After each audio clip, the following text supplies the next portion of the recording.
Mahaluag pa nga kasi Dolores. Mahaluag ka nga sa akin, tara. Ayan po guys, dito po kami ngayon.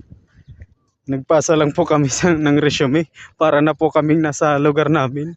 Mas malawak pa pala dito kaysa sa lugar namin ata eh. Grabe ba? Ilang minuto yung biyahe namin mula sa gate. Sumakay pa kami ng bus. Ngayon maglalakad na kami. Wala na kasing bus eh. Ayan, lakad-lakad muna kami guys. Lakad-lakad muna kami kasi wala na kami sasakyang pauwi. Ayan po guys, dito po kami nagpasa ng resume sa Gardenia po. Nag-a-apply po kami ng trabaho kasi para hindi kami mamulobi. Ayan guys, yung kasama ko. Tatawanan na lang po namin sa sobrang layo po ng lalakarin namin. Mga siguro abutin kami ng ilang minuto siguro. Hindi pa naman ako nakapaglagay ng ng skin protector. Wala daw siyang skin protector kaya buti na lang hindi masyado mainit, no? Tingnan niyo po guys. Buti na lang hindi masyado mainit. Ayun, no, Gardenia pasakay, pahingit tinapay. Lawak dito, grabe.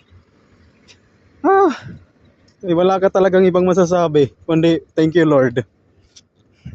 Ang ganda pa naman dito, guys. Ganda dito, no? Yan po guys, uwi muna kami. So, magbibigay kami ulit ng resume sa ibang company na makita namin. Guys, nasa gate 3 na kami.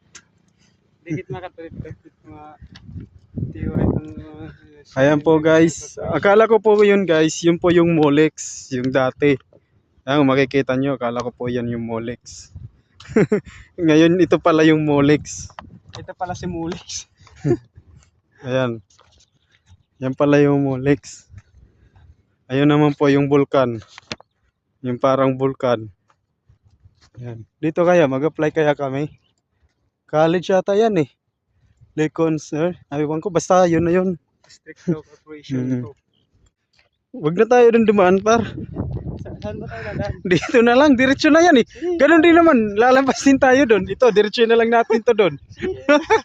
Naglalakad lang naman tayo, wala na sasakyan. Pag dito kasi tayo dumaan, paiikotin pa tayo, hanggang paiikotin, hanggang paaasahin. My goodness. Kaya magiging mangyayari dyan, pinaikot-ikot.